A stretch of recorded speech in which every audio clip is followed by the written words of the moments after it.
¿qué tal amigos? Bueno, ya saben que yo me especializo mucho en el tema del cálculo integral y el cálculo diferencial, pero me han llegado dudas importantes respecto a ciertas curiosidades matemáticas y hay uno que me llamó mucho la atención y que recibió varias menciones en el correo electrónico, la propiedad de densidad de Q, es decir, de los números racionales.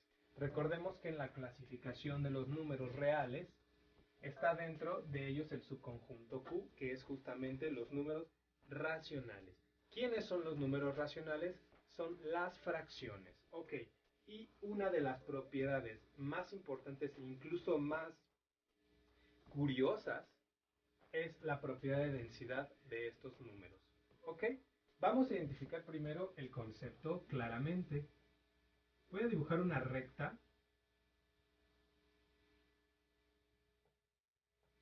en la que esté definido el valor 0 y 1. Ok, ¿por qué lo hago tan grande? Ahorita van a ir viendo por qué.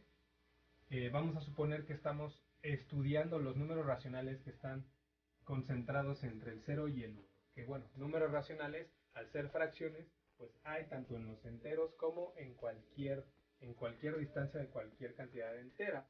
Vamos a colocarlo, por ejemplificación nada más, entre el 0 y el 1. Ok, antes, ¿cómo se definen los números racionales? Ok, la definición matemática del conjunto Q será lo siguiente.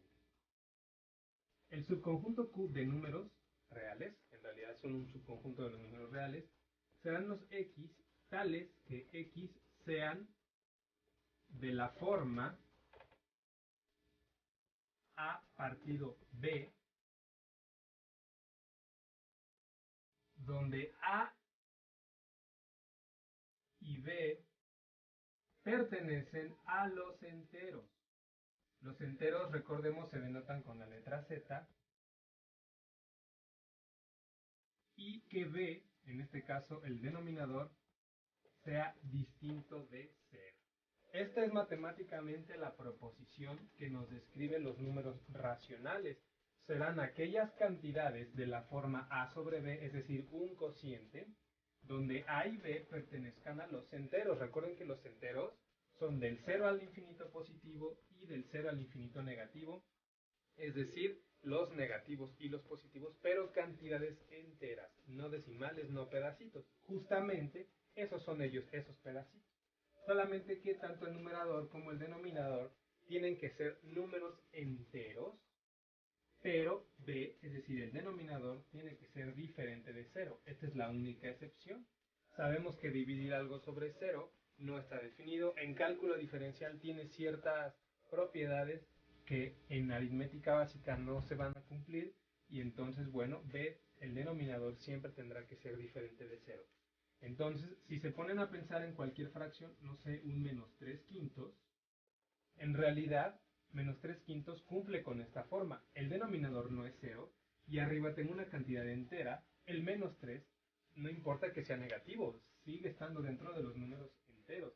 El 5 pues será un entero positivo, el 3 será un entero negativo y cumple justamente con la forma del número racional.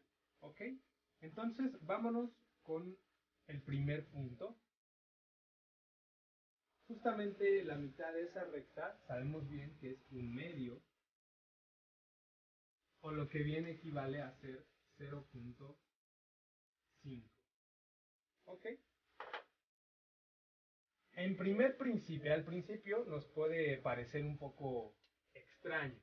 ¿Por qué hablar de densidad en los números? Recordemos que la densidad es cuando tenemos algo muy concentrado, muy juntito, como la densidad de población, se mide por número de habitantes por kilómetro cuadrado. Y si este número es muy elevado, quiere decir que hay mucha población conjuntada en poco espacio. Pues los números racionales tienen esta cierta propiedad. ¿Por qué? Porque hay infinitas cantidades entre el 0 y el 1. Difícil de asimilar si lo piensan con cuidado. Infinitas cantidades entre el 0 y el 1. Nunca encontraremos todas. Hay algunas muy conocidas, como el 1/2, que es justamente la mitad. A lo mejor podemos decir entre el 0 y el 1, estará el 1 medio. Entre el 1 medio y el 1, ¿quién estará? Vamos a ver qué ocurre. ¿Cómo puedo encontrar el número racional o la cantidad que está entre el 1 medio y el 1? Para eso vamos a utilizar la media aritmética. La media aritmética no es más que sacar el promedio entre ambas cantidades, así como cuando sacamos el promedio de nuestras calificaciones. Sumamos todos los valores y lo dividimos finalmente entre la cantidad de datos. Es justamente lo que vamos a hacer y vamos a poder hallar este punto de aquí, que está justamente a la mitad. Entonces tenemos que sumar 1 medio más 1 y esto dividirlo entre 2. Ok, el 1 medio, perdón, el 1 yo prefiero convertirlo a cuestión de medios, en términos de medios, para poderlo sumar automáticamente. 2 medios es el 1, no le estoy afectando. 1 medio más 2 medios, esto es igual a 3 medios. Y 3 medios partido entre 2, yo para completar esta fracción le pongo un 1 aquí abajo para poder resolverlo. 3 por 1, 3, y 2 por 2, 4. ¿Ok?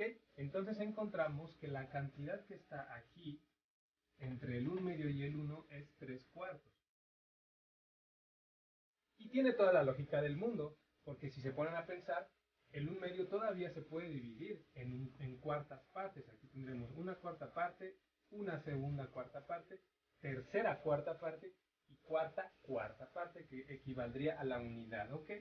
Entonces, ya encontramos otro punto medio. Podríamos encontrar el que está entre el 1 medio y el 3 cuartos, por supuesto. Tendríamos entonces que sumar 1 medio más 3 cuartos y partirlo entre 2. Recuerden que sumas de distinto denominador se resolvían del modo cruzado. 2 por 4, 8. 1 por 4, 4. 2 por 3, 6. Y entonces tenemos 4 más 6, esto es igual a 10 octavos, que no olvidemos está dividido entre 2 y le coloco el 1. Entonces 10 por 1, 10 y 8 por 2, 16, que puedo reducir a mitades. Mitad de 10, 5 y mitad de 16, 8. Ok, tendremos entonces aquí el 5 octavos. Este número será el 5 octavos. Ok, pues hay mucho más. Puedo encontrar, voy a desaparecer este decimal para que no me estorbe. Puedo encontrar la fracción que se encuentra entre el 1 medio y el 5 octavos volviendo a sumar. Vamos a hacernos de un poquito de espacio. Tengo entonces 1 medio más 5 octavos partido entre 2. Ok, de nuevo, 2 por 8, 16, 1 por 8, 8, 2 por 5 nos da 10, partido entre 2, esto es igual a 8 más 10, esto es 18, 16avos, partido entre 2 con 1. Ok, antes de hacer esta multiplicación, vamos a reducir el 18 16avos a mitades. El 18 su mitad será 9, el 16 su mitad será 8. Y esto me permite multiplicar más fácil. 9 por 1 será 9, 8 por 2 serán 16. Irreducible esa fracción. 9 16avos. Entonces justamente aquí tenemos el 9 16avos. Podemos encontrar qué número está entre el 1 medio y el 9 16avos, aplicando de nuevo la media aritmética. Entonces, 1 medio más 9 16avos partido entre 2. 2 por 16, esto es 32. 2 por 16 es 32. 1 por 16, 16. Más 2 por 9 será 18. ¿Cierto? Sí. Partido entre 2. Sumo. Aquí me queda 32 como denominador común. 16 más 18 es 6, 12, 14. Llevamos 1, serán 34. 34 32avos partido entre 2 con un 1. Reduzco 34 32avos. Lo puedo ir reduciendo a mitades. Mitad de 34 es 17. 32 será justamente, acabamos de decir, 16. Ok, no lo puedo reducir más. 17 por 1, 17. 16 por 2, lo volvemos a aplicar, será 32. 17 32avos es la distancia, perdón, no la distancia, la cantidad que se encuentra entre el 1 medio y el 9 16avos. 17 32avos. Ahí lo tenemos. Y podemos seguir encontrándolo. Vamos a encontrar otra cantidad más. Entre el 1 medio y el 17/32. ¿Qué cantidad vamos a encontrar? 2 por 32, esto es 64. 1 por 32, 32 más 2 por 17 es 34. 34, 34 más 32 será 66 partido 64 entre 2. Voy a reducir 66 64avos. Mitad de 66, 33, mitad de 64 será 32. Ok, no lo puedo reducir más. 33 por 1, 33. 32 por 2, 64. Ok, pues aquí está otra cantidad que es el 33 64avos. ¿Se empiezan a dar cuenta de lo que ocurre aquí? Yo puedo seguir encontrando cantidades y cantidades y cada vez más cantidades entre cualquier fracción y otra, y no voy a acabar, no podría yo terminar jamás. Y esto es justamente la propiedad de densidad de los números racionales.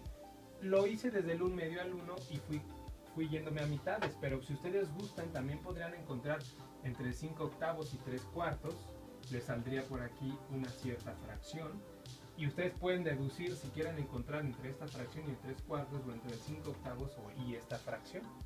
Y entonces, bueno, eso ya será como que para seguir comprobando que esta propiedad se cumple y que entonces jamás vamos a poder encontrar toda la cantidad de números racionales o de pedacitos de enteros que están incrustados entre una unidad y otra, porque de aquí, después del 1, seguiría el 2, y entre el 1 y el 2 volvemos a tener infinita cantidad de números. ¿Ok? Se ponen a pensar en qué se resume esto. Se resume en esta parte de aquí, en que A y B, o sea, el cociente, el numerador y el denominador, tienen que ser enteros. ¿Y qué creen? Los enteros son infinitos. Así que jaque mate, si A y B tienen que ser enteros, yo puedo seguir encontrando fracciones enormemente grandes, que en realidad mientras más grande sea una fracción, más pequeñito es el pedacito. Por ejemplo, 3467 partido 512, en realidad es una fracción que se ve grande, pero en realidad está representando algo cada vez más pequeño. Entonces, aquí está el planteamiento más importante, el planteamiento que lo vuelve denso a los números racionales, que deben de ser enteros, y los enteros son infinitos. Entonces, bueno, este es un video un tanto curioso, me gustó mucho que escribieran al respecto. Hubo algunos videos por ahí incluso que pude compartir con ustedes antes de este, y bueno, hasta aquí lo dejamos por hoy. Muchísimas gracias, espero le hayan entendido y que se diviertan con las matemáticas. Hasta luego.